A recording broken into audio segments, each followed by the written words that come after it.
નમસ્તે, જય માતાજી, જય શ્રી કૃષ્ણ। બાળક ક્યાં છે? રાતના અંધારામાં એક ભારે અજાણ્યા જેવી અવાજે મને ત્યાં જમાવી દીધો। હું હોસ્પિટલમાંથી હમણાં જ પાછી આવી હતી। રજતની ટેસ્ટ રિપોર્ટ મારા હાથમાં જ હતી। તમે કોણ છો? શું મતલબ? મેં કાંપતા કાંપતા પૂછ્યું। એક પડછાયો ગલીના ખૂણેથી નીકળ્યો। તેને કાળો કોટ પહેર્યો હતો અને તેનો ચહેરો ટોપીની છાયામાં છુપાયેલો હતો। એ જ બાળક જેને તમે અનાથાશ્રમમાંથી લાવ્યા છો, એ અમારો છે। તમે પાગલ થઈ ગયા છો? એ મારો દીકરો છે। મારું હૃદય ડરથી ઝડપથી ધડકવા લાગ્યું। એ માણસ મારી આગળ વધ્યો। તેની આંખોમાં એક અજીબ ઠંડક હતી।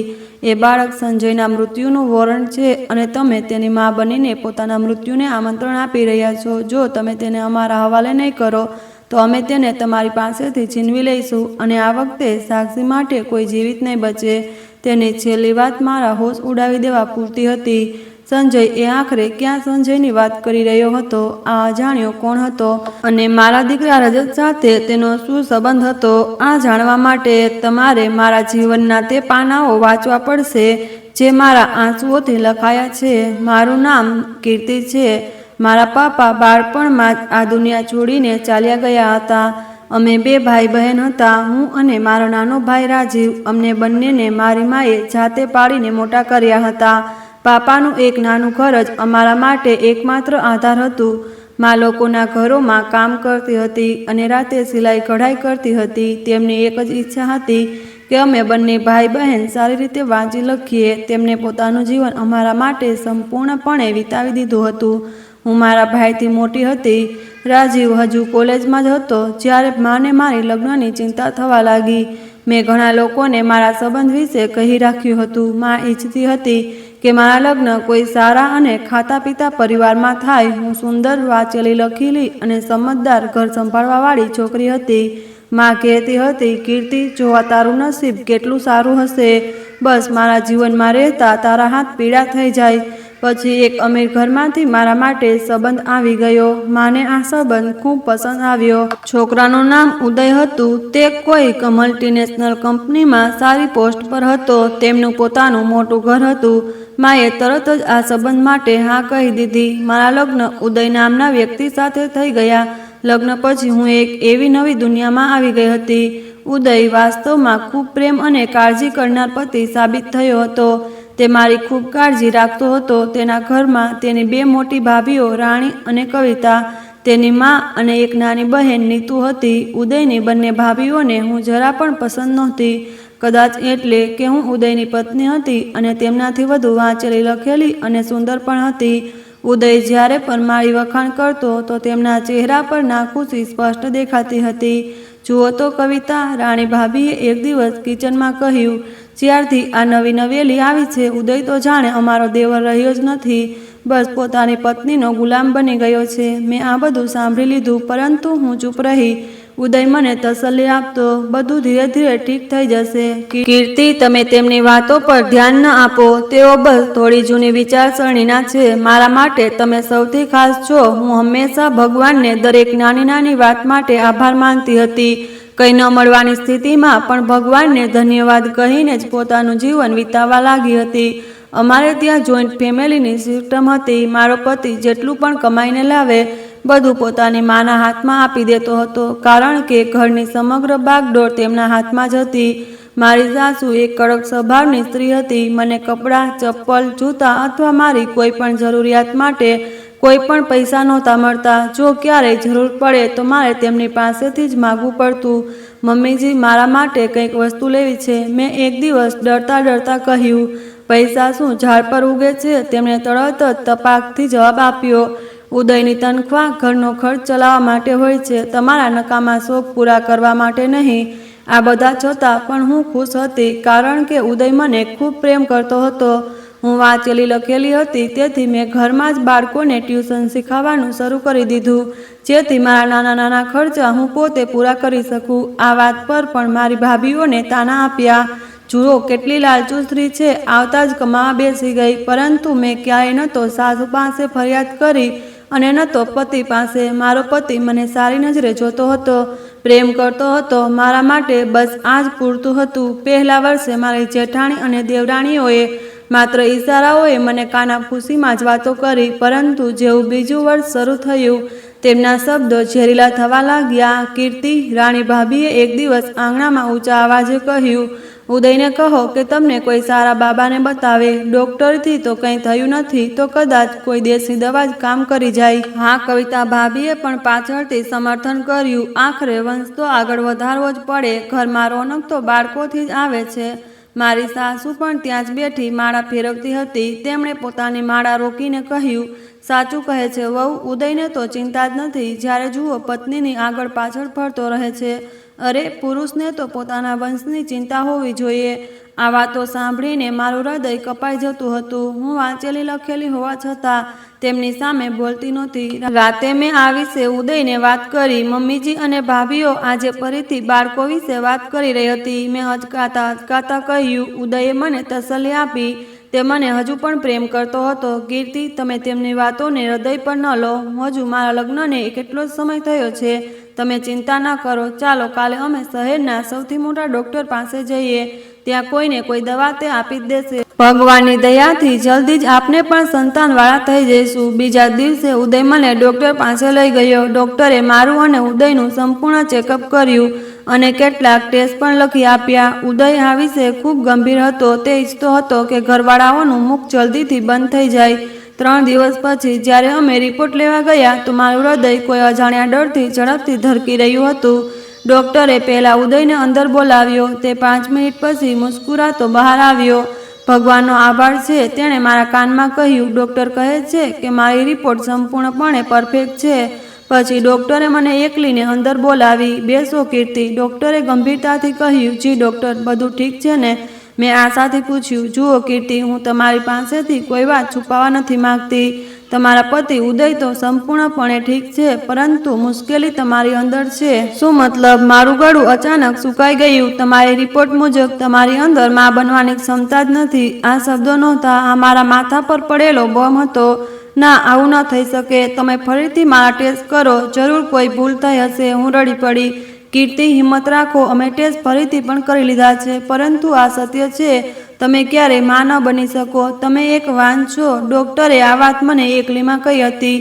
ઉદયને આ વિશે ખબર નહોતી. મને લાગી રહ્યું હતું કે જો ઉદયને આ વાત ખબર પડી ગઈ કે હું ક્યારેય માં ન બની શકું તો ક્યાંક તે મને છોડી જ ન દે. તેનો પ્રેમ, તેનો સાથ, આ તો મારો એકમાત્ર આધાર હતો. મને પોતાના પગ નીચેથી જમીન ખસતી લાગી. મેં મારા આંસુ લૂછ્યા અને એક નિર્ણય લીધો. જ્યારે હું બહાર આવી તો ઉદયે બેચેનીથી મારી તરફ જોયું, જે મારી રાહ જોઈ રહ્યો હતો. ડૉક્ટરે શું કહ્યું? બધું ઠીક છે ના? મારા મુખમાંથી અચાનક છૂટું નીકળી ગયું. હા. ડૉક્ટર કહે છે કે મારી રિપોર્ટ સંપૂર્ણપણે ઠીક છે, બસ થોડી નબળાઈ છે. તેથી તેમણે કેટલીક દવાઓ લખી છે. કેટલાક જ દિવસમાં બધું ઠીક થઈ જશે. તે જ દિવસે મેં મારા જીવનનું સૌથી મોટું જૂઠું બોલી દીધું હતું. પરંતુ સમય વીતતા જતાં ઘરમાં સંતાન વિશેના પ્રશ્નોત્તર વધવા લાગ્યા હતા. મારી જેઠાણીઓ મને ખુલ્લેઆમ નિસંતાન હોવાના તાના આપવા લાગી હતી. મારા લગ્નને 3 વર્ષ વીતી ગયા હતા. મારું જૂઠું હવે વધુ સમય સુધી નહીં ચાલી શકે. ઉદયનો વર્તાવ પણ હવે મારી સાથે બદલાવા લાગ્યો હતો. તે પ્રેમ કરનાર પતિ હવે ચીડિયો થઈ ગયો હતો. કીર્તિ, તેણે એક રાતે મને હલાવી નાખી. આખરે મુશ્કેલી શું છે? ભાભીઓ ઠીક જ કહે છે. 3 વર્ષ અમારા લગ્નને થઈ ગયા છે, પરંતુ તમે હજી સુધી મને બાળક નથી આપી શકી. ઉદય, આવી વાતો ન કરો. હું રડી પડી. તો હું બીજું શું કરું? તમે તો કહેતા હતા કે તમારી રિપોર્ટ સંપૂર્ણપણે ઠીક છે, તો પછી બાળક હજુ સુધી કેમ નથી થયું? તે દિવસે હું ખૂબ રડી અને કહ્યું, ઉદય, આ બધું તો ભગવાનના હાથમાં છે. મારી કોઈ ભૂલ નથી. બંધ કરો આ બધા ડ્રામા. તેણે ગુસ્સાથી ચીસ પાડી. મને તો લાગે છે કે તમે મારી પાસેથી કંઈક છુપાવી રહ્યા છો. તે રાત પછી ઉદય મારી સાથે ઠીકથી વાત પણ નહોતો કરતો. ઉદય બેટા, મારી સાસુએ એક દિવસ જાણી જોઈને ઊંચા અવાજે કહ્યું, જેથી હું પણ સાંભળું, આ સ્ત્રીએ તારા પર કોઈ જાદુ કરી દીધો છે. 3 વર્ષ થઈ ગયા, પરંતુ આની ગોદ હજુ હરિયાળી નથી થઈ. આખરે ક્યારે સુધી અમે વંશમાં નિસંતાન હોવાના તાના સાંભળીશું? મમ્મી, હું શું કરું? તે કહે છે કે તેની રિપોર્ટ ઠીક છે. ઉદયે થાકેલા અવાજે કહ્યું, રિપોર્ટ જૂઠી પણ તો હોઈ શકે. રાણી ભાભીએ ઝેર ભળવ્યું અને જો ઠીક તો છે, તો પછી હજુ સુધી કંઈ થયું કેમ નથી? તું પોતે જઈને તેના ડૉક્ટર સાથે વાત કેમ નથી કરતો? અથવા તેને તે રિપોર્ટ લઈને કોઈ બીજા ડૉક્ટરને બતાવ. આ વાત ઉદયના હૃદયમાં શંકાનું બીજ વાવવા માટે પૂરતી હતી. તે દિવસ પછી તે મારી પાસે મારી મેડિકલ ફાઇલ માગવા લાગ્યો. કીર્તિ, તે તમારી રિપોર્ટવાળી ફાઇલ ક્યાં છે? તેણે એક રાત્રે મારી પાસે પૂછ્યું. મેં તે સાચવીને રાખી. મેં ગભરાઈને કહ્યું, ક્યાં રાખી છે? મને આપી દો. હું કાલે મારા એક મિત્ર જે ડૉક્ટર છે તેને બતાવવા માગું છું. ના ઉદય, આની શું જરૂર છે? મેં કહ્યું ને, બધું ઠીક છે. ભગવાન જ્યારે ઈચ્છે તો બાળક થઈ જશે. હું વારંવાર વાત ટાળવાનો પ્રયાસ કરી રહી હતી. મને તમારા પર હવે વિશ્વાસ નથી રહ્યો કીર્તિ. તેની આંખોમાં તે પ્રેમ નહોતો જે ક્યારેક મારા માટે હતો. તેની આંખોમાં માત્ર શંકા હતી. હું જેટલું આ રાત છુપાવી રહી હતી તેટલું જ મારો સંબંધ નબળો પડી રહ્યો હતો. મને ખબર હતી કે હું જૂઠું બોલીને ખૂબ મોટી ભૂલ કરી ચૂકી છું, પરંતુ સત્ય કહેવાની પણ હિંમત નહોતી. મને ઉદયને ગુમાવવાનો ડર હતો. પછી એક દિવસ જેનો મને ડર હતો તે જ થયું. હું કિચનમાં બપોરનું ભોજન બનાવી રહી હતી. મારી સાસુ અને જેઠાણી લોનમાં બેસીને મારી વિરુદ્ધ વાતો કરી રહી હતી. ઉદય જલ્દી ઘરે આવી ગયો હતો. તે કહી રહ્યો હતો કે તેના માથામાં ખૂબ દુખાવો છે અને તે આરામ કરવા પોતાના રૂમમાં જઈ રહ્યો છે. કદાચ તે સાચે આરામ નહોતો કરવા માંગતો. તે આજે કંઈક બીજું જ શોધવા આવ્યો હતો. હું જ્યારે કિચનમાંથી વાસણો ઉઠાવીને રૂમ તરફ આગળ વધી તો જોયું કે રૂમનો દરવાજો ખુલ્લો છે. ઉદય મારી અલમારીના લોકરમાં કંઈક શોધી રહ્યો હતો. ઉદય, તમે ઠીક તો છો ના? મારા અવાજ સાંભળીને તે ચોંકી ગયો. તેના હાથમાં એક વાદળી રંગની ફાઇલ હતી. એ જ ફાઇલ જેમાં મારા જીવનના તે કાળું સત્ય કેદ હતું. આ શું છે કીર્તિ? તેના અવાજમાં સુકૂન હતું, પરંતુ આ તોફાન પહેલાની શાંતિ હતી. આ તો મારી ડિગ્રીઓ છે. મેં એક અને જૂઠું બોલ્યું. અચ્છા. તેણે ફાઇલ ખોલી. તેના ચહેરાનો રંગ બદલાવા લાગ્યો. તેણે એક રિપોર્ટને ધ્યાનથી વાંચી. તેનો ચહેરો ગુસ્સાથી લાલ થઈ ગયો. તે ફાઇલ હાથમાં લઈને રૂમમાંથી બહાર નીકળી આવ્યો. મમ્મી, ભાભી, બધા અહીં આવો. તેની ગર્જનાથી બધા આંગણામાં એકઠા થઈ ગયા. શું થયું ઉદય? કેમ ચીસો પાડી રહ્યો છે? મારી સાસુએ પૂછ્યું. ઉદયે તે રિપોર્ટ મારા મુખ પર મારી. પૂછો તમારી આ લાડકી વહુને, આ જૂઠી સ્ત્રી પાસે કે આ ફાઇલમાં શું છે. બધા કાગળો અને રિપોર્ટ ફ્લોર પર વેરાઈ ગયા. હું કહું છું, ઉદયે ચીસ પાડી. આ કાગળોમાં તેના વાંઝપણાનો પુરાવો છે. આ સ્ત્રી ક્યારેય માં ન બની શકે. આંગણામાં એક ક્ષણ માટે સંપૂર્ણ શાંતિ છવાઈ ગઈ. ઉદય, મારી વાત તો સાંભળો. હું રડતી હોય તેના પગમાં પડી ગઈ. હું તમને કહેવાની જ હતી. બસ ખામોશ, તેણે ગર્જના કરી. એક તો તમે ક્યારેય માં ન બની શકો અને ઉપરથી તમે આ વાત મારી પાસેથી છુપાવી. તમે મને ધોકો આપ્યો છે. હે ભગવાન, હું તો પહેલેથી જ કહેતી હતી. મારી સાસુએ છાતી પર હાથ માર્યો. આ શુભે અમારું ઘર બરબાદ કરી દીધું છે. જુઓ ઉદય, તેની ભાભીઓએ પણ મોકો મેળવ્યો. અમે ના કહેતા હતા આ તો અશુભ છે અને આટલી મોટી જૂઠી પણ. ઉદય, ભગવાન માટે મને માફ કરી દો. હું તમને ખૂબ પ્રેમ કરું છું. હું તમને ગુમાવવા નથી માંગતી. હું તેના પગ પકડીને રડી રહી હતી. પ્રેમ? તેણે નફરતથી મારા હાથ ઝટકી દીધા. આ પ્રેમ છે? તમે મારું જીવન બરબાદ કરી દીધું. મને સંતાનની ખુશીથી હંમેશ માટે અલગ કરી દીધો. હવે તમે મારા જીવનમાં એક મિનિટ પણ નહીં રહો. તેની આંખોમાં લોહી ઉતરી આવ્યું હતું. તેણે મારો હાથ કચીને પકડ્યો અને મને ઘસડતા ઘરના મુખ્ય દરવાજા સુધી લાવ્યો. ઉદય, આવું ન કરો પ્લીઝ. હું ક્યાં જઈશ? નરકમાં ચાલી જા. તારા જેવી વાન સ્ત્રીનું હવે હું શું કરું? જા, તારા ભાઈના ઘરે પડી રહે. તું મને સંતાનની ખુશી ન આપી શકી. તેણે મને ધક્કો મારીને ઘરની બહાર કાઢી દીધી અને મારા મુખ પર જ દરવાજો બંધ કરી દીધો. તલાકના કાગળ તારા ભાઈના ઘરે મોકલી દઈશ. તેનો આ અવાજ મારા કાનમાં ગુંજતો રહ્યો. હું ત્યાં જ દરવાજાની બહાર પડી ગઈ. મારું બધું છીનવાઈ ગયું હતું. હું તૂટેલી, વેરાયેલી એક જીવંત લાશ જેવી રસ્તા પર પડી હતી. ઘણીવાર સુધી હું તે દહેલીજ પર પડી રહી હતી જ્યાં દરેક હું વહુ બનીને આવી હતી, પરંતુ હવે તે દરવાજો મારા પર હંમેશ માટે બંધ થઈ ચૂક્યો હતો. મારી પાસે રહેવાનું કોઈ ઠેકાણું નહોતું. મારા મા બાપ તો પહેલેથી જ ભગવાનને પ્યારા થઈ ચૂક્યા હતા. બસ હવે એક જ સંબંધ બચ્યો હતો, મારો ભાઈ રાજીવ. એ જ ભાઈ જેને હું મોટા લાડ પ્યારથી પાળી હતી. માના મર્યા પછી મેં જ તેની કાળજી લીધી હતી. તેણે પોતાનો નાનો ભાઈ નહીં પરંતુ પોતાનું જ બાળક સમજતી હતી. મને તેનાથી ખૂબ પ્રેમ હતો. હું પડતી લપસતી આંસુ લૂછતી ત્યાંથી ઉઠી. મારી પાસે બસ તે જ કપડાં હતા જે મેં પહેર્યા હતા. હું રડતી રાજીવના ઘરે પહોંચી. તેના લગ્નને હજુ 6 મહિના થયા હતા. તે પોતાની પત્ની રમા સાથે એક નાના કિરાયાના મકાનમાં રહેતો હતો. મેં દરવાજો ખટખટાવ્યો તો રાજીવે દરવાજો ખોલ્યો. મને આ હાલતમાં જોઈને તે હક્કો બક્કો રહી ગયો. દીદી, દીદી, આ વખતે તમે અહીં અને રડો કેમ છો? હું કંઈ કહેવા વગર જ તેના ગળે વળગીને ફૂટી ફૂટીને રડી પડી. રાજીવ, હું તો બરબાદ થઈ ગઈ. ઉદયે શું કર્યું? તેણે મને તલાક આપી દીધો છે. તલાક? રાજીવે મને એકદમ અલગ કરી. કેમ, શું થયું દીદી? ત્યારે અંદરથી તેની પત્ની રમા પણ આવી ગઈ. તેનું પેટ નીકળેલું હતું, તે ગર્ભવતી હતી. તેને જોઈને મારા જલતા હૃદય પર જાણે થોડી ઠંડક પડી ગઈ. રમા, અભિનંદન, તમે માં બનવાના છો. મેં રડતા મુસ્કુરાવાનો પ્રયાસ કર્યો. થેન્ક યુ દીદી, તેણે પણ આશ્ચર્યથી કહ્યું. પરંતુ તમારી આ હાલત કેવી રીતે થઈ? રાજીવે મને બાહુઓથી પકડીને અંદર લાવી. દીદી, તમે કહો, ઉદયે આવું કેમ કર્યું? મેં તેમને બધું સત્ય કહી દીધું. કેવી રીતે મારી રિપોર્ટ ખરાબ આવી, કેવી રીતે મેં ઉદય પાસેથી આ વાત છુપાવી અને કેવી રીતે તેને સત્ય ખબર પડતા જ આજે તેણે મને ઘરમાંથી કાઢી મૂકી. તેણે કહ્યું કે હું વાંજ છું, તેથી તેણે મને તલાક આપી દીધો. રાજીવ શાંતિથી બધું સાંભળતો રહ્યો. તેનો ચહેરા પર ગુસ્સો હતો, પરંતુ આ ગુસ્સો ઉદય માટે હતો કે મારા માટે, હું સમજી ન શકી. રમાનો ચહેરો એકદમ પથ્થરનો થઈ ગયો હતો. તે શાંતિથી ઉઠી અને પોતાના રૂમમાં ચાલી ગઈ. દીદી, તમે ચિંતા ન કરો, રાજીવે મને તસલ્લી આપી. આ પણ તમારું જ ઘર છે, તમે આરામ કરો. હું સવારે ઉદય સાથે આ વિશે વાત કરીશ. મને લાગ્યું મારા ભાઈએ મને ગળે લગાવી લીધી અને કહી રહ્યો છે કે મારા ઘરમાં મારી બહેન માટે ખૂબ જગ્યા છે. પરંતુ કદાચ આ મારી વિચારસરણી હતી. માના મર્યા પછી તે ભાઈ બિલકુલ એવો નહોતો રહ્યો. હું માત્ર એક દિવસ ત્યાં રહી. એક જ દિવસમાં મેં જોયું કે રમા મારાથી કતરાય છે. તે મારી પાસે બેસવાથી પણ ગુરેજ કરી રહી હતી. રાતે મેં મારા ભાઈ અને ભાભીને ઝઘડતા સાંભળ્યા. રમા કેવી વાતો કરી રહી છે, તે મારી મોટી બહેન છે. રાજીવે દબાયેલા અવાજમાં ગુસ્સાથી બોલી રહ્યો હતો.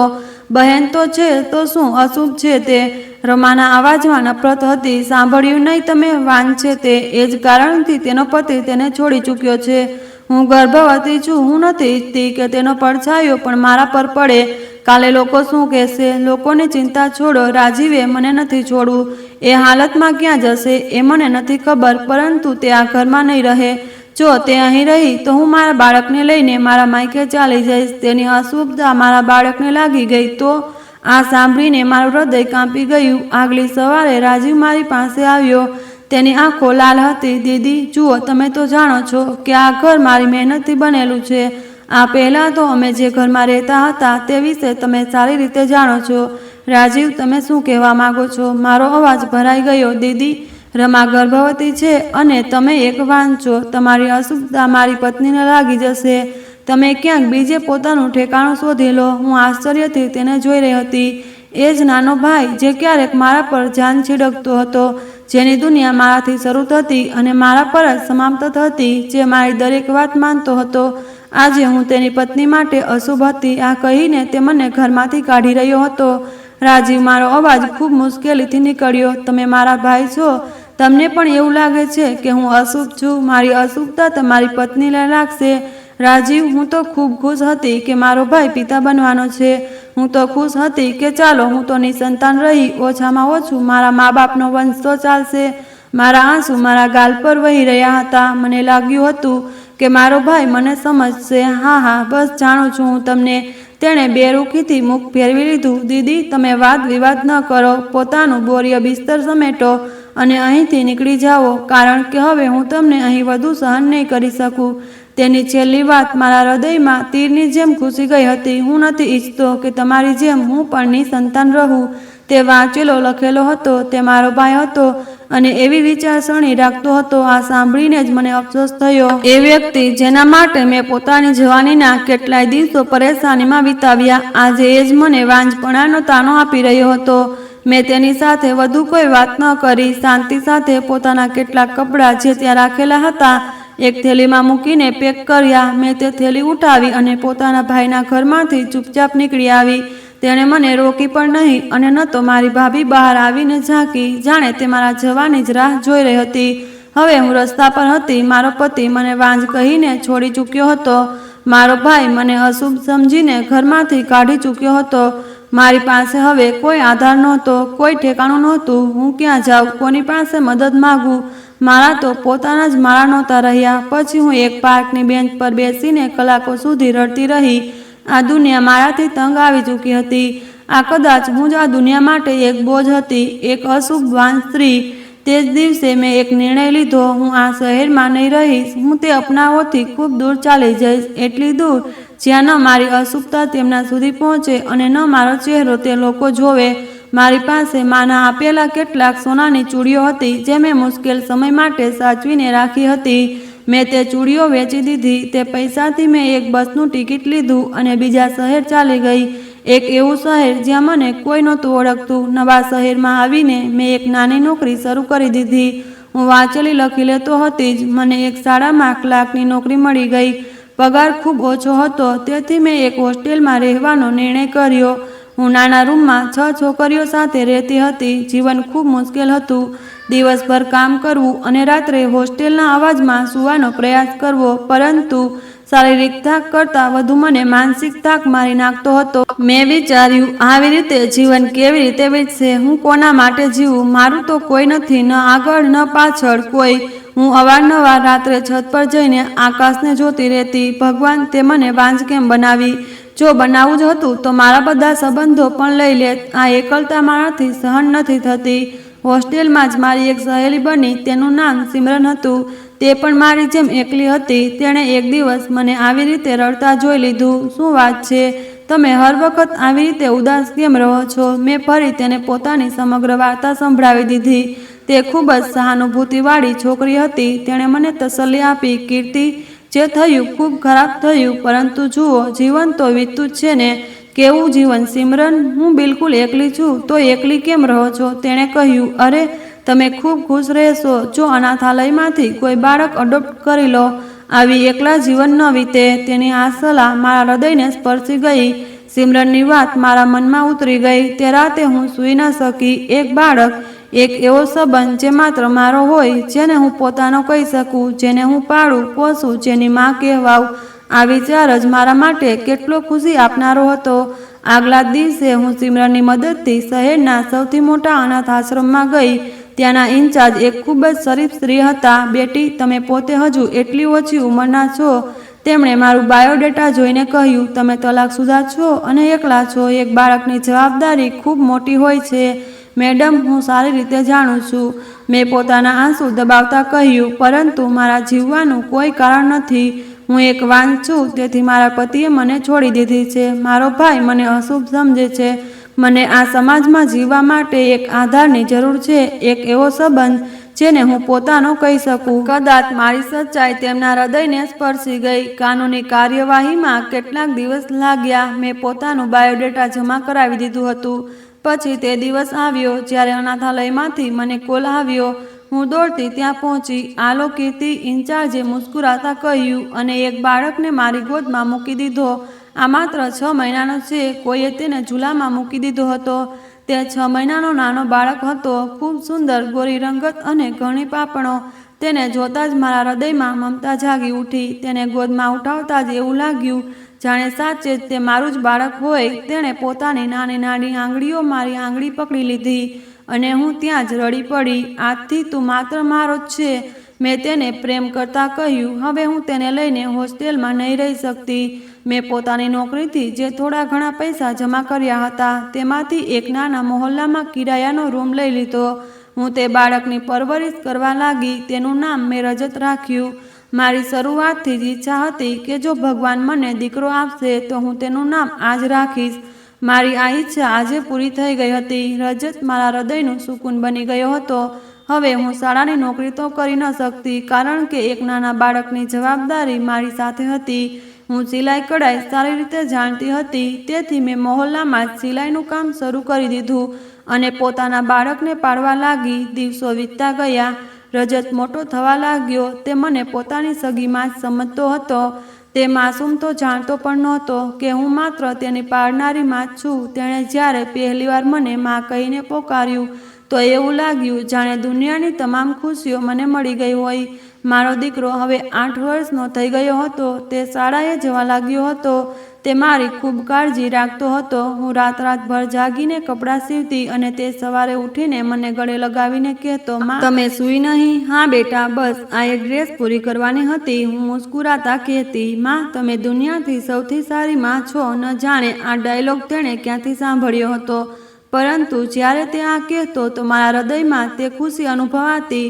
તે શબ્દોમાં કહી ન શકું. પછી કેટલાક દિવસો પછી અચાનક રજત બીમાર પડી ગયો. બીમારીના કારણે તે ચીડિયો થઈ ગયો હતો. તે મને પોતાની પાસેથી હલવા નહોતો દેતો.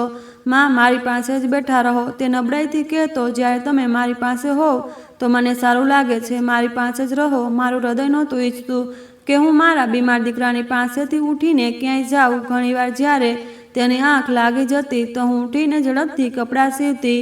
હું તેને મહોલ્લાના એક ડૉક્ટરને બતાવી રહી હતી, પરંતુ તેનો તાવ ઓછો થવાનું નામ જ નહોતો લેતો. તે દિવસે ને દિવસે નબળો પડી જતો હતો. આખરે મહોલ્લાના ડૉક્ટરે મને જવાબ આપી દીધો, બહેન, આને મોટી હોસ્પિટલમાં લઈ જાઓ. આનો કેસ મારી સમજથી બહાર છે. આના કેટલાક વધુ ટેસ્ટ કરાવવા પડશે અને ત્યાં જઈને સારવાર કરાવો.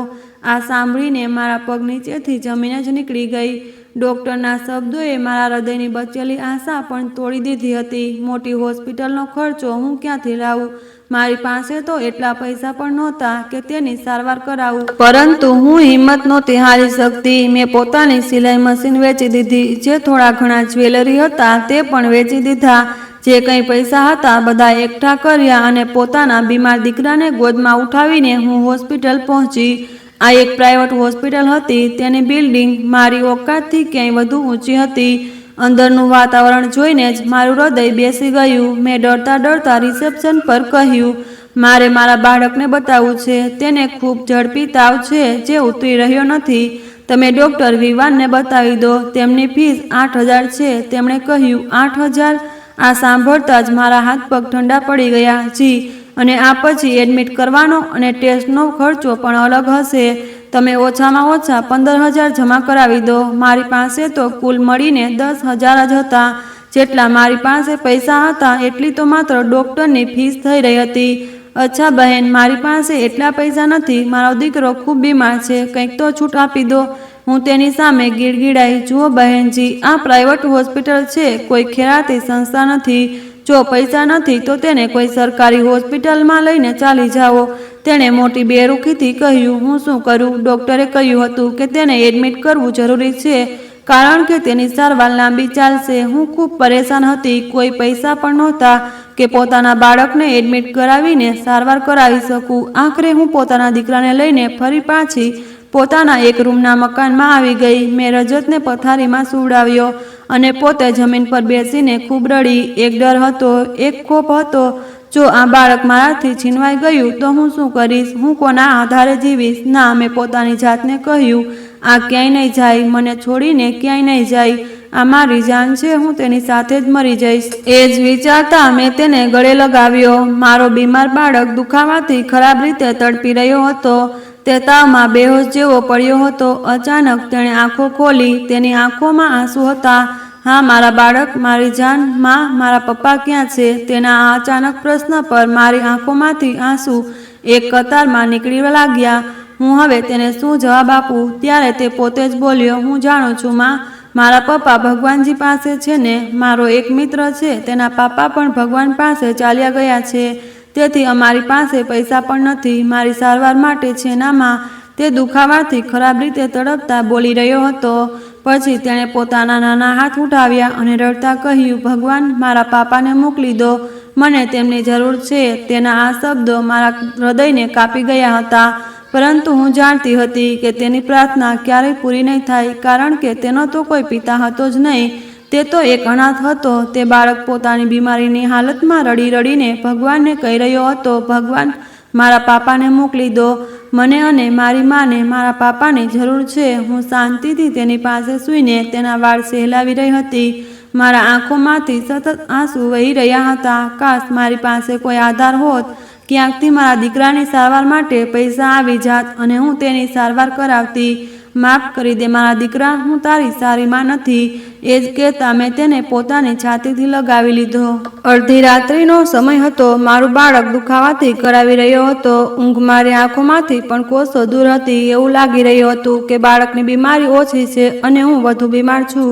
હું ઊઠીને બેઠી હતી અને બાળકને તડપતા જોઈને હૃદયમાં વારંવાર વિચાર આવી રહ્યો હતો કે સવારે ઉઠતા જ હું કોઈની પાસે મદદ માગીશ. પોતાના બાળકની ખાતર હું ભીખ પણ માંગી લઈશ, પછી હું તેની સારવાર કરાવીશ. પરંતુ થોડીવાર પછી મારા હોશ ઉડી ગયા જ્યારે અચાનક કિચનની બારીમાંથી કાચ તૂટવાનો અવાજ આવ્યો. અડધી રાત્રિના સમયે ઘરની બારીમાંથી એક ઘાયલ વ્યક્તિ ઘરની અંદર કૂદ્યો હતો. કોણ છે અહીં? મેં ચીસ પાડી. મારો દીકરો ડરથી મારી ગોદમાં સંકોચાઈ ગયો અને ધીમે ધીમે કરાવવા લાગ્યો.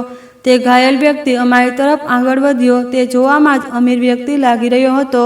તેણે એક મોંઘો સૂટ પહેર્યું હતું જે એક તરફથી ફાટેલો હતો અને લોહીથી લથબથ હતો.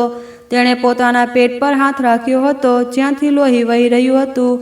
જેમ જેમ તે મારી તરફ આગળ વધ્યો તો હું એક બાજુએ સંકોચાઈને બેસી ગઈ અને રજતને પોતાની પાછળ છુપાવી લીધો. બહાર નીકળો, વરના હું હોહો મચાવી દઈશ, મેં ફૂસફૂસાતા કહ્યું. તે વ્યક્તિ દિવાલનો આધાર લઈને ઊભો રહ્યો. તેની શ્વાસ ફૂલી રહી હતી. ડરો નહીં, તે દુખાવાથી તડપતા બોલ્યો. હું તમને નુકસાન નહીં પહોંચાડું. તમે કોણ છો અને અહીં શું કરી રહ્યા છો? જાઓ અહીંથી. તેની નજર મારી પાછળ છુપાયેલા તાવમાં તપતા રજત પર પડી. તેની આંખોમાં એક અજીબ ચમક આવી. તમે ઠીક કહી રહ્યા હતા, તેણે રજતને જોતા કહ્યું. આને મારી જરૂર છે? તમારો શું મતલબ છે? તમે કોણ છો? હું ગુસ્સાથી ચીસ પાડી. તે ઘાયલ વ્યક્તિ મારી તરફ જોઈને એકદમ મુસ્કુરાયો. હું આ બદનસીબનો પિતા છું કહીને તેના હાથ પગ અચાનક હલી ગયા. તમે આ શું કહી રહ્યા છો? હું રજતને વધુ જોરથી પોતાની છાતીથી લગાવી દીધો. જુઓ, એકલી સ્ત્રી સમજીને મને કમજોર ન સમજો. અહીંથી ચાલ્યા જાઓ. આનો કોઈ પિતા નથી. મારો અવાજ કાંપી રહ્યો હતો. આને તો હું અનાથાલયમાંથી લાવી હતી. હું જાણીને આશ્ચર્યચકિત હતી. તે દુખાવાથી કરાહતા બોલ્યો અને પછી દિવાલના આધારે જમીન પર બેસી ગયો. મારું નામ સંજય છે અને હું જ આને અનાથાલયમાં છોડીને આવ્યો હતો. કેમ? હું ગુસ્સાથી ચીખી. તમે જૂઠું બોલી રહ્યા છો. કોઈ પણ પોતાના બાળક સાથે આવું ન કરી શકે. તમે તો જોવામાં પણ એટલા અમીર લાગો છો. તમે પોતાના જીગરના ટુકડાને અનાથાલયમાં કેમ ફેંક્યો? તેને પોતાના ઘા પર હાથ રાખતા એક તીખી મુસ્કારાટ સાથે મારી તરફ જોયું. હા, હું ખૂબ અમીર છું. કેટલીય ફેક્ટરીઓનો માલિક છું. મારી આ જાયદાદ જ મારા અને મારા બાળક વચ્ચે દૂરી પેદા કરી ગઈ. શું મતલબ? સ્પષ્ટ કહો. તેણે એક લાંબી શ્વાસ લીધી. મારા ચચેરા ભાઈ અજય અને કબીર મારી જાયદાદ પર કબજો કરવા માંગે છે. જ્યારે મારી પત્ની શિવાની ગર્ભવતી હતી ત્યારે મને ખબર પડી કે તેઓ મારી પત્નીનો જીવ લેવા તુલ્યા છે. તમારી પત્નીનો જીવ? મારા અવાજમાં આઘાત હતો. તેની આંખોમાં આંસુ આવી ગયા. મારા પિતાએ પોતાની તમામ જાયદાદ પોતાની વસિયતમાં મારી થનારી સંતાનના નામે કરી દીધી હતી. મારા ચચેરા ભાઈઓ આ સહન ન કરી શક્યા. તેથી તેઓ મારી પત્નીને જ મારી નાખવા માંગતા હતા જેથી કોઈ વારસદાર જ ન જન્મે. તે દિવસે જ્યારે મારી પત્ની, તેનો અવાજ અચાનક ગળામાં અટકી ગયો. તે માત્ર એક અકસ્માત નહોતો, તે એક હત્યા હતી. અકસ્માત કરાવવામાં આવ્યો હતો. મારી પત્નીને હોસ્પિટલ લઈ જવામાં આવી. મારું બાળક તે અકસ્માતમાં જીવતો બચી ગયો હતો, પરંતુ મારી પત્ની જીવનની બાજી હારી ગઈ. હે ભગવાન! મારા મુખમાંથી અચાનક નીકળ્યું. હું આ બધું સાંભળીને ખૂબ દુઃખી છું. કીર્તિ, તેણે મારું નામ લીધું જાણે તે મને પહેલેથી જ ઓળખતો હોય, પરંતુ તે વખતે મને ખબર નહોતી કે પોતાના બાળકનો જીવ કેવી રીતે બચાવવો. હું માત્ર આ જાણતો હતો કે તે લોકો મારા બાળકને જીવતો નહીં રહેવા દે. તેથી પછી તે પોતાની પત્નીની લાશને ઘરે લઈ જવા પહેલા જ પોતાના દીકરાને એક અનાથાલયમાં ચૂપચાપ છોડી આવ્યો હતો, જેથી કોઈને કાને કાન ખબર ન પડે કે મારો બાળક બચી ગયો અને તે દીકરો છે. તેની આ વાત સાંભળીને હું આશ્ચર્યચકિત રહી ગઈ. તો આ હતી રજતની વાર્તા. પછી શું થયું? મેં પૂછ્યું. તમે તેને પાછો કેમ ન લીધો? મેં પૂછ્યું. જીવનમાં પહેલીવાર હું એટલો મજબૂર હતો કે મેં એકવાર જે નિર્ણય કર્યો તે તેમને તમામ મિલકત આપી દઈશ અને પછી પોતાના દીકરાને પોતાની પાસે લઈ આવીશ. પરંતુ પછી મેં વિચાર્યું કે પોતાનો અધિકાર, મારા પિતાની મહેનતને આ રીતે કોઈને આપી દેવું ગુનો છે. બસ જ્યારે મારો દીકરો 10 વર્ષનો થઈ જશે તો આ જાયદાદ કાનૂની રીતે તેના નામે પોતે જ થઈ જશે અને પછી મને કોઈ ખતરો નહોતો. પરંતુ તમને કેવી રીતે ખબર પડી કે રજત મારી પાસે છે? વાસ્તવમાં મને ખબર પડી હતી કે એક સ્ત્રીએ મારું બાળક અડોપ્ટ કર્યો છે અને પછી હું તમારા પર નજર રાખવા લાગ્યો હતો. કીર્તિ, હું આવતા જતા તમને જોતો હતો. આ સાંભળીને હું ચોંકી ગઈ. તમે જે રીતે મારા બાળકની કાળજી લઈ રહ્યા હતા, જે રીતે તમે તેને પાળ્યો, નિઃશક તમે ગરીબીમાં હતા પરંતુ તમે આની ઉણપ અનુભવવા ન દીધી અને હું તમારા આ સુકૂનમાં કોઈ ખલેલ નાખવા નહોતો માંગતો. હું ડરતો હતો કે જો હું તમારી મદદ પણ કરું તો ક્યાંક મારા દુશ્મનોને શંકા ન થઈ જાય. પરંતુ હું તમારી મદદ પણ ન કરી શક્યો. તમે એક સારી માં બનીને બતાવ્યું.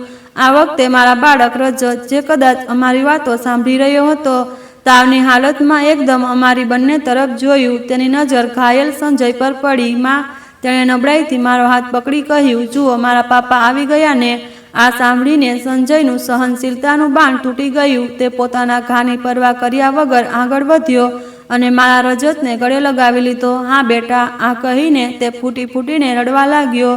હું આવી ગયો, તમારા પપ્પા આવી ગયા. હવે મારો દીકરો ક્યારેય કોઈ મુશ્કેલીમાં નહીં રહે. તેણે રજતનું કપાળ ચૂમ્યું. પછી તેણે મારી તરફ જોયું. કીર્તિ માત્ર 2 વર્ષ, માત્ર 2 વર્ષ, અને તમારે તેને સુરક્ષિત રાખવો છે. પરંતુ તમે, મેં તેના ઊંડા ઘા તરફ ઇશારો કર્યો. તમે ઘાયલ કેવી રીતે થયા? તે જ લોકોએ, તેણે નફરતથી કહ્યું, મારા પર જાનલેવા હુમલો કર્યો. હું મોટી મુશ્કેલીથી પોતાનો જીવ બચાવીને સીધો અહીં પહોંચ્યો છું, જેથી હું આ વસિયતનામું તમને આપી શકું.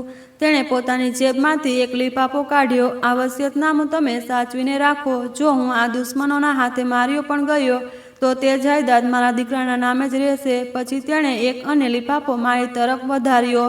તે નોટોથી ભરેલો હતો. આ રાખો, આ પોતાના અને મારા દીકરા માટે રાખો.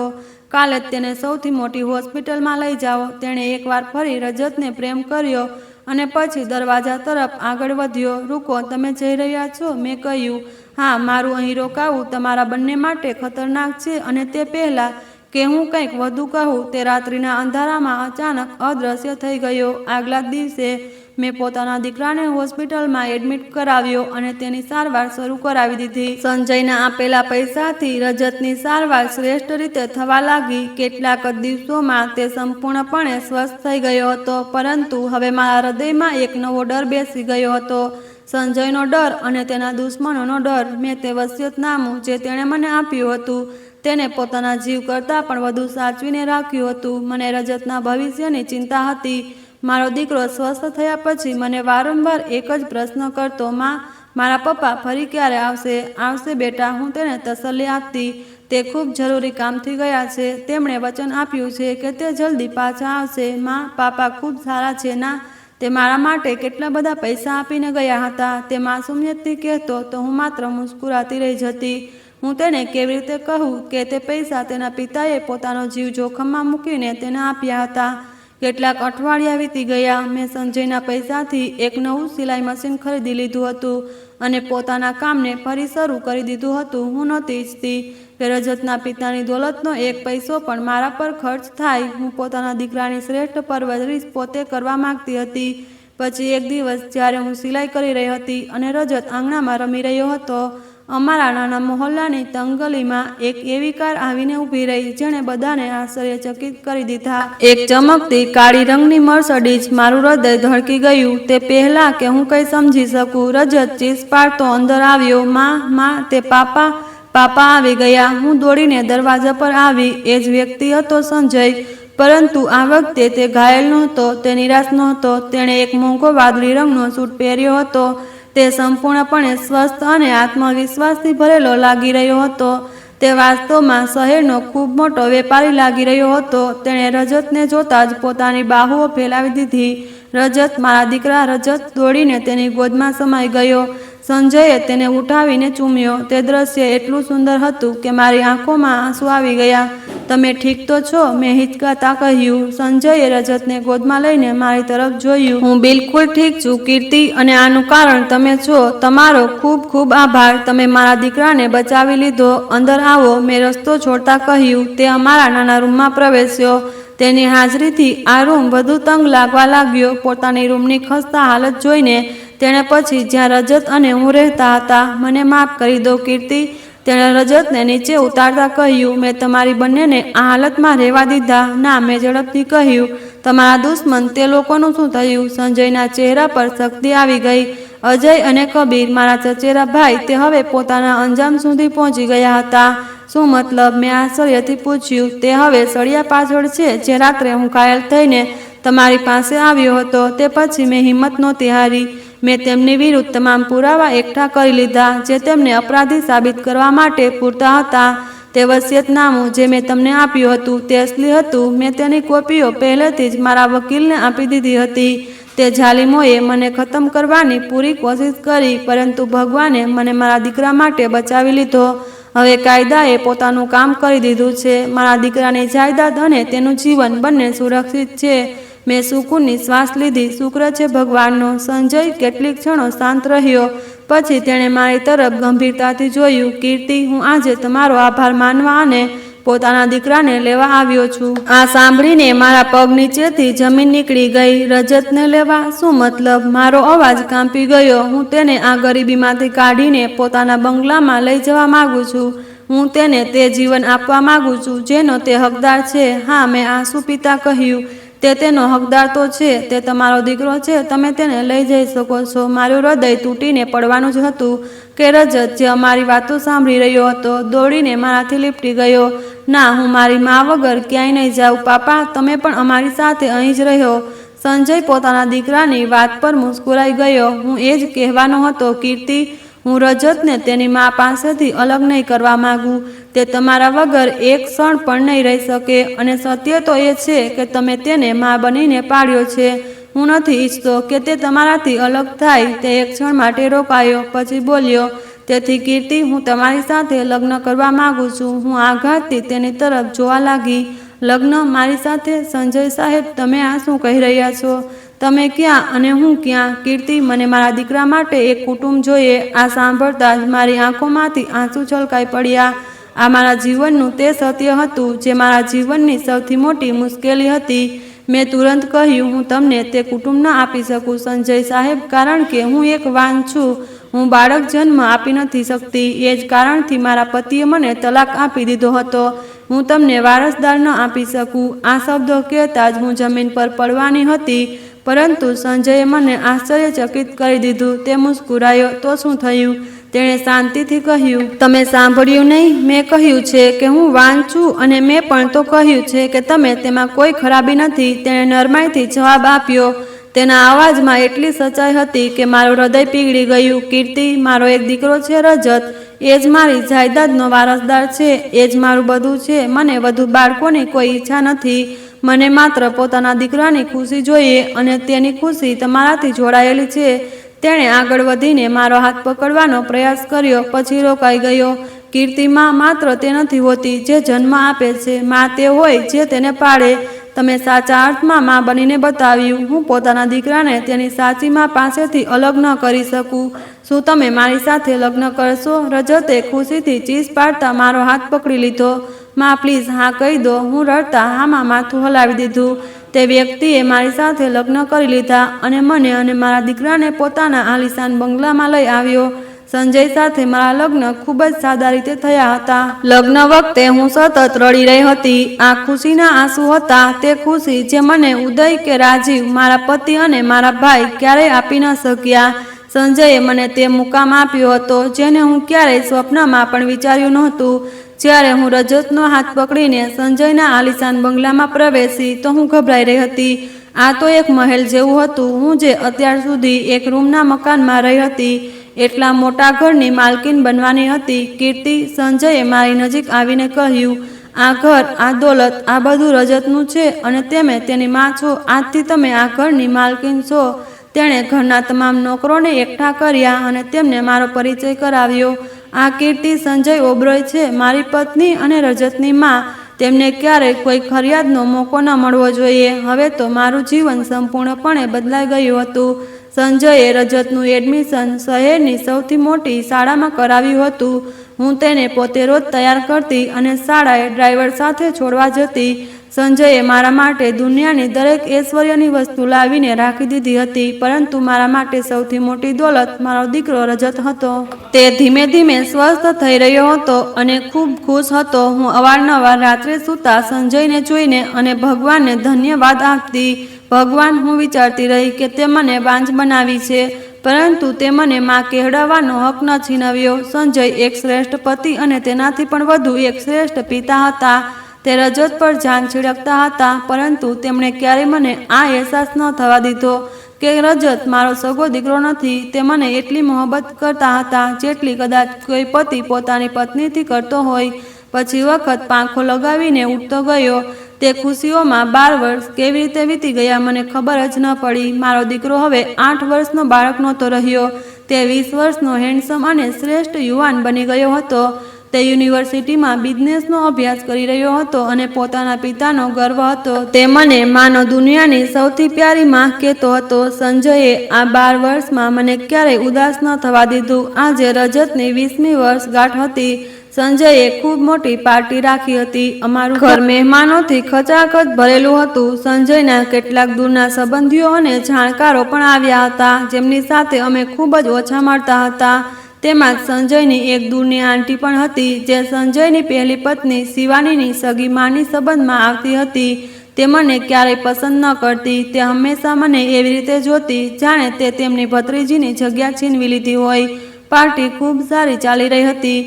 રજત પોતાના મિત્રો સાથે હસી રહ્યો હતો. હું કિચનમાં તમામ વ્યવસ્થા જોઈને પાછી પાર્ટી હોલ તરફ આવી રહી હતી કે ત્યારે મેનકા આંટીએ મને રસ્તામાં રોકી લીધી. અરે વાહ કીર્તિ, તેમના અવાજમાં ઝેર ભરેલું હતું. તમે તો પોતાની કિસ્મત ખૂબ ચમકાવી છે. ક્યાં તે એક રૂમનું મકાન અને ક્યાં આ મહેલ. આંટી, આ બધું તો ભગવાનની મહેરબાની છે, મેં પ્રેમથી જવાબ આપ્યો. જો કે હું તેમની નિયત સારી રીતે જાણતી હતી. હા, મહેરબાની તો છે.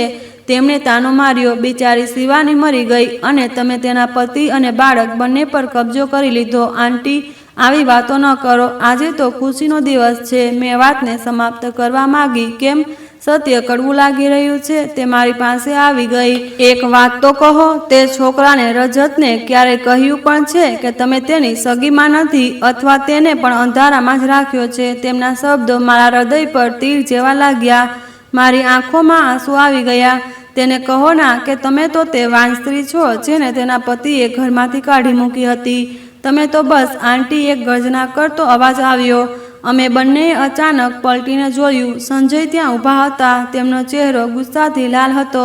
રજત પણ તેમની પાછળ ઊભો હતો. તેને કંઈ સમજાયું નહીં કે અહીં શું થઈ રહ્યું છે. સંજય, તમે ક્યારે આવ્યા? મેનકા આંટી એકદમ હકલાવા લાગી. મેં બધું સાંભળી લીધું છે. સંજયે મારી કમર પર હાથ રાખીને મને આધાર આપ્યો. આજે તમે મારી પત્નીની બેઇજ્જતી કરીને હદ પાર કરી દીધી છે. મેં શું ખોટું કહ્યું છે? મેનકા આંટીએ પણ પોતાના તેવર બદલી લીધા. હું તો સત્ય જ કહી રહી હતી ના કે આ તેની સગીમાં નથી. તેની સગીમાં તો શિવાની હતી જે મરી ગઈ. ચૂપ થઈ જાઓ. સંજય એટલા જોરથી ચીસ પાડી કે આખો હોલ શાંત થઈ ગયો. બધાની નજરો અમારી તરફ ફરી ગઈ. રજત પણ પરેશાન હતો કે આખરે શું થયું છે. માં તે નથી હોતી જે જન્મ આપે છે. સંજયે મારો હાથ પકડ્યો અને મને પોતાનાથી સાથે ઊભી કરી. તમે બધા લોકો તેમણે ત્યાં હાજર બાકી મહેમાનો તરફ જોયું.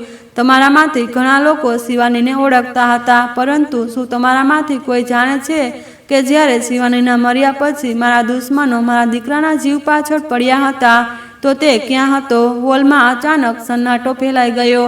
તે અનાથાલયમાં હતો અને જ્યારે તે 8 વર્ષનો થઈને મૃત્યુના પથારી પર પડ્યો હતો તો તમારામાંથી કોઈ પણ તેની પાસે નહોતું. સંજયનો અવાજ ભરાઈ ગયો. ત્યારે આ જ સ્ત્રી હતી. તેમણે મારી તરફ ઈશારો કર્યો જેને તેના પતિએ વાંજ કહીને ઘરમાંથી કાઢી મૂકી હતી. આ મારા બાળકને અનાથાલયમાંથી લાવી તેને પોતાનું નામ આપ્યું.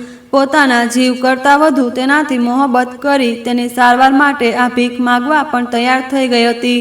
અને આ છે રજતની માં. રજત, જે આ બધું સાંભળીને આઘાતમાં ઊભો હતો, ધીમે ધીમે મારી પાસે આવ્યો અને માં, આ આંટીજી શું કહી રહ્યા છે અને પાપા શું કહી રહ્યા છે? તેની આંખોમાં ગૂંચવણ હતી. મારું હૃદય ડૂબી રહ્યું હતું કે આજે મારો દીકરો મારાથી છીનવાઈ જશે. હું કંઈ કહી ન શકી. સંજયે રજતના ખભા પર હાથ મૂક્યો. હા બેટા, આજે સત્ય જાણવાનો વખત આવી ગયો છે. કીર્તિએ તને જન્મ નથી આપ્યો, તને જન્મ શિવાની આપ્યો હતો. રજતે એક નજર મારા પર નાખી. મારી આંખોમાંથી આંસુ વહી રહ્યા હતા. પરંતુ બેટા, સંજય બોલ્યા, જન્મ આપવું સરળ હોય છે, માં બનવું ખૂબ મુશ્કેલ હોય છે. જ્યારે તને મારી જરૂર હતી તો હું તારી પાસે નહોતો. જ્યારે તને મૃત્યુ ઘેરી વળી હતી ત્યારે આ માં તારી પાસે હતી. રજત શાંત હતો. તે મને અને સંજયને જોતો રહ્યો. પછી તેણે મેનકા આંટી તરફ જોયું. તમે મારી માને રડાવી છે? તેના અવાજમાં ગુસ્સો હતો. તમે મારી માને વાંજ કહ્યું હતું. તમને શું ખબર કે માં શું હોય છે? તે ઝડપથી મારી સામે આવ્યો અને મને બધાની સામે ગળે લગાવી લીધી. તમે જ છો મારી માં? હા, માત્ર તમે. જેણે મને જન્મ આપ્યો તે તો ભગવાનને પ્યારી થઈ ગઈ. પરંતુ જેણે મને પાળ્યો તે મારી પાસે છે. મને ગર્વ છે કે હું તમારો દીકરો છું. સંજયે ઊંડો શ્વાસ લીધો અને આંટી, તમે બધા સંબંધીઓ જે આ જાણતા હતા અને આજ સુધી કીર્તિને તાના આપતા રહ્યા, સાંભળી લો. મને આવા સંબંધીઓની કોઈ જરૂર નથી જે મારા દુઃખમાં સામેલ ન થાય અને મારી ખુશીઓમાં ઝેર ભેળવવા ચાલ્યા આવ્યા. આવા સંબંધો ખોખલા હોય છે. તેમણે દરવાજા તરફ ઇશારો કર્યો. આજ પછી જે સંબંધીઓને ખબર છે કે તે આ સત્યને સ્વીકારી ન શકે, તે આ ઘરમાં ફરી પગ ન મૂકે. મારા માટે, મારા દીકરા રજત માટે તેની એક જ માં છે અને તે છે કીર્તિ સંજય ઓબરોય. મેનકા આંટી અને કેટલાક અન્ય સંબંધીઓ શર્મિંદગીથી માથું ઝુકાવીને ત્યાંથી ચાલ્યા ગયા. રજત ત્યારે પણ મારાથી લીપટાયેલો હતો. મને માફ કરી દો માં, મારા કારણે તમને આટલું બધું સાંભળવું પડ્યું. તે રડી પડ્યો. ના બેટા, મેં તેના કપાળ પર હાથ ફેરવ્યો. આજે તો હું સાચે માં બની ગઈ છું. આજે મારો દીકરો જવાન થઈ ગયો. તે પોતાના જીવનમાં ખૂબ ખુશ છે. તે જાણી ગયો કે હું તેની સગી માં નથી, પરંતુ તે મને સગી માં કરતાં પણ વધુ ચાહે છે. સંજયે તે તમામ ખોખલા સંબંધોથી મેળાપ જ છોડી દીધો, કારણ કે તે સંબંધો માત્ર દુઃખ આપતા હતા. હું અવારનવાર વિચારું કે ઉદયે મને વાંજ કહીને છોડી દીધી હતી. મારા સગા ભાઈ રાજીવે મને અશુભ કહીને ધૂતકારી દીધી હતી. હું તૂટેલી, વિખરાયેલી હતી, પરંતુ ભગવાનનો ખેલ કોઈ નથી જાણતું. તે મને એક સંબંધ છીનવ્યો તો મને આવા 2 સંબંધો આપી દીધા જે મારી સમગ્ર દુનિયા બની ગયા. સંજય, જેણે મારા વાંજપણાને જાણીને પણ મને પોતાની પત્ની બનાવી, અને રજત, જે મારા લોહી ન હોવા છતાં મારી જાન છે. મેં માત્ર આટલું શીખ્યું છે કે એક સ્ત્રી માત્ર જન્મ આપવાથી જ માં નથી બનતી, પરંતુ પાળવાથી પણ માં બને છે. સંબંધો લોહીથી નહીં, અહેસાસથી બને છે. મને વાંજ હોવાનો તાનો આપનારા આજે એકલા છે અને હું વાંજ હોવા છતાં એક સંપૂર્ણ ખુશહાલ કુટુંબ સાથે. ભગવાન જ્યારે આપે છે તો છપ્પર ફાડીને આપે. બસ તેના ન્યાય પર વિશ્વાસ કાયમ રાખવો જોઈએ. દોસ્તો, સંજયે જે કર્યું તે તમને ઠીક લાગ્યું? તમારા સંબંધીઓ કેવા છે? દુઃખમાં સાથ આપનારા અથવા સાથ છોડી દેનારા? પોતાનો અભિપ્રાય જરૂર આપો. તમને આ વાર્તા કેવી લાગી મને કમેન્ટ સેક્શનમાં જરૂર કહો. મારા ચેનલને સબસ્ક્રાઈબ કરી વિડીયોને લાઈક કરી દો અને વિડીયોને હાઈપ પણ કરો. અને આવી બીજી વાર્તાઓ સાંભળવા માટે મારા ચેનલ સાથે જોડાયેલા રહો. ધન્યવાદ.